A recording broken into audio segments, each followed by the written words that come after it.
Hello everyone, welcome to मनोबोध।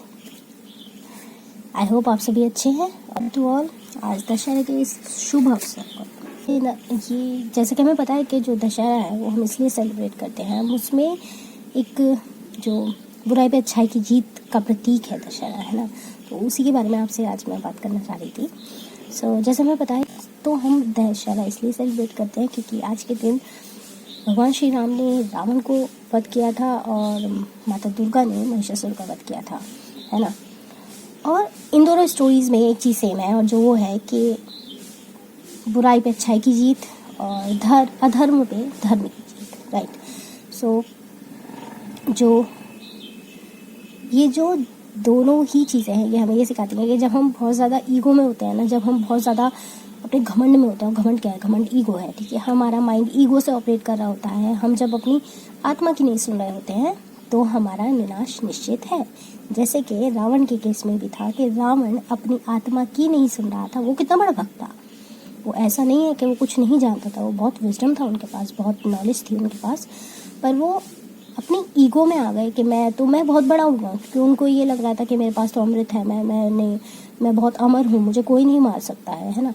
तो वो चीज़ उनके अंदर एक ईगो ड्रिवन माइंड मतलब हो गया उनका, कि वो ईगो से ऑपरेट करने लगे और उनको लगा कि अब मैं कुछ भी कर सकता हूँ, मुझे कोई कुछ नहीं करेगा, ठीक है। वैसे ही दूसरी तरफ महिषासुर को लगा ब्रह्मा जी ने अब तो वरदान दे दिया है कि कोई दानव और देवता मार नहीं सकता है, तो कोई मारेगा नहीं। और दूसरी तरफ सिर्फ स्त्री मार सकती है, तो स्त्री में इतना बल कहाँ है जो मुझे मार पाएगी, है ना। वो चीज़ हो गई उसके अंदर की। तो ये एक तरीके से उनके अंदर घमंड आ गया, वो ईगो से ऑपरेट करने लगे, ठीक है। अपनी सोल हटा दी। मतलब वो दोनों ही कितने बड़े, मतलब एक तरीके से मैं ये नहीं कह रही हूँ कि वो कौन थे कौन नहीं थे, पर दोनों ने ही तपस्या की थी। और जो तपस्या कर रहा है यानी कि वो विजडम है उनके पास, वो नॉलेज है उनके पास कि वो तपस्या कर रहे हैं, है ना। पर फिर भी वो मतलब ईगो में चले गए। वो लोग अपनी ईगो से ऑपरेट करने लगे, ठीक है। और जहाँ वो ईगो से ऑपरेट करने लगे वहाँ उनको अपना जो डिमाइस है, अपना जो नाश है वो देखना पड़ा, जो अपना वध है वो देखना पड़ा, है ना। जैसे कि रामायण में है ना कि रामायण में जो पात्र हैं, राम जी, सीता, लक्ष्मण, हनुमान, रावण, ये सब सिर्फ एक पात्र नहीं है, ये मतलब सिर्फ कैरेक्टर्स नहीं है रामायण के। ये हमें कुछ सिखा रहे हैं, ये कुछ है जो हमें जीवन में भी बता रहे हैं, मतलब हमारे जीवन का सार भी है इन पे। जैसे कि हम राम को देखते हैं तो राम एक हमारी डिवाइन सोल है, ठीक है। जो हम हैं, जो हम ट्रू सेल्फ है हमारी, जो हमारी सच्चाई है वो है, वो बताता है, जो कभी चेंज नहीं होती है, वो है, ठीक है। वहीं माता सीता जो है वो माइंड है, राम जी का माइंड मतलब सोल का माइंड है, ठीक है। हनुमान जी प्राण है, ठीक। लक्ष्मण जी चेतना है, राम जी की चेतना लक्ष्मण जी है, ठीक है। और हनुमान जी उनके प्राण है, ठीक है। वहीं रावण जो है वो ईगो को रिप्रेजेंट कर रहे हैं, और विभीषण जो है वो इनर वॉइस को रिप्रेजेंट कर रहे हैं किसी भी इंसान की। तो अब इसको अपने अंदर मतलब अपने आप से कनेक्ट करके देखते हैं, ठीक है। तो अब इसको अपने आप से कनेक्ट करके देखते हैं, ठीक है। तो हमारी सोल, ठीक, हमारा माइंड, हमारी लाइफ फोर्स यानी कि प्राण, हमारी ईगो जो हम देख रहे हैं, ईगो वो आइडेंटिटी जो हमने बना रखी है, जो हमने अपनी ये 3D वर्ल्ड में आने के बाद में देख के सीख के एब्जॉर्ब करके सब चीज़ करके बना रखी है वो। और अवेयरनेस, ठीक है, जो हमारी सोल हमें बता रही है, जो हमें सोल हमारी एक तरीके से मिरर दिखा रही है, वो अवेयरनेस, ठीक है। और हमारी इनर वॉइस विभीषण, ठीक है। अब जो हमारी सोल है वो ऑपरेट कर रही है माइंड के थ्रू या बॉडी के थ्रू, ठीक है। तो वो इस 3D वर्ल्ड से कनेक्ट होने के लिए यूज़ कर रही है माइंड का, ठीक। जो हमारी लाइफ फोर्स है वो उस सोल को और उस माइंड को जोड़ने में मदद करते हैं, उनको कनेक्ट करने के लिए मदद कर रहे हैं। ईगो जो है वो हमारे माइंड पर अपना कब्जा जमाना चाहती है। वो चाहती है कि माइंड मेरे हिसाब से चले, मैं माइंड को अपने कंट्रोल में करूँ, ठीक है। वहीं अवेयरनेस जो है वो सोल का मिरर दिखा रही है, ठीक है। वो बता रही है, रिफ्लेक्ट कर रही है सोल की लर्निंग्स को, ठीक है। इनर वॉइस हमें हमेशा गाइड कर रही है कि क्या सही है क्या नहीं है, ठीक है। वो हम पे डिपेंड करता है कि हम सुनते हैं या नहीं है।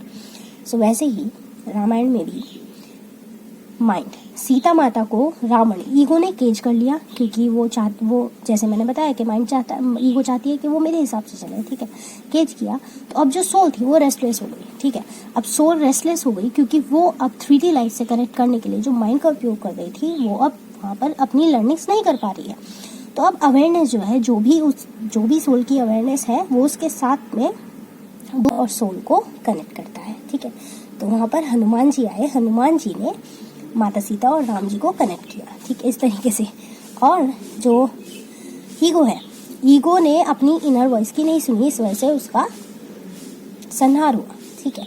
रावण ने अपनी इनर वॉइस अपने भाई की नहीं सुनी, अपनी फैमिली की नहीं सुनी, किसी की नहीं सुनी, वो अपनी ईगो माइंड में रहा, तो उसका संहार हुआ। इसी तरीके से जब भी हम अपनी ईगो की सुनते हैं और अपनी सोल की नहीं सुनते, जब हम अपनी सोल को पीछे कर देते हैं या फिर अपनी इनर वॉइस को नहीं सुनते हैं कि ये सही है, ये नहीं करना चाहिए, ऐसा गलत है, या अपनी अवेयरनेस को भी नहीं देखते हैं कि बिल्कुल सोल को भी नहीं देखते हैं, तो उससे यही होता है कि फिर हम आगे नहीं बढ़ पाते हैं, या फिर अगर हम आगे बढ़ भी रहे हैं तो हमें वो शांति नहीं मिलती है, वो पीस नहीं मिलता है, वो अंदर से जो सुकून बोलते हैं ना वो नहीं मिलता है। हम बस भटकते रहते हैं प्लेजर्स, मतलब कोई भी तरीके का प्लेजर, तो बिल्कुल हम इंडल्ज होता आते हैं कि हम छोटी छोटी चीज़ों के पीछे भाग रहे होते हैं कि इससे मिल जाएगी खुशी, उससे मिल जाएगी, उससे मिल जाएगी, पर नहीं मिलती, क्योंकि ईगो ड्रिवन माइंड कभी भी खुशी नहीं देता है, सोल जो है वो खुशी देती है।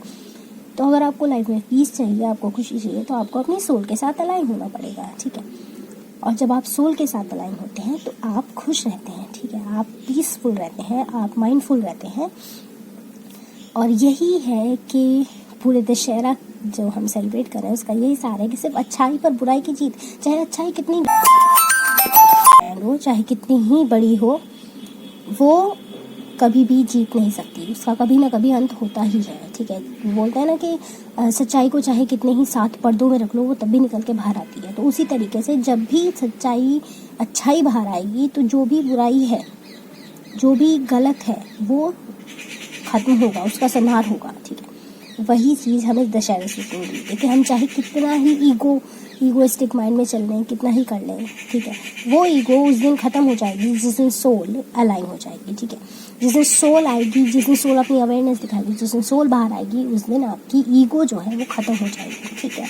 तो यही है दशहरे का सार, यही है हमारी लाइफ का सार। तो इसी के साथ thank you so much and happy Dussehra to all of you. Bye bye.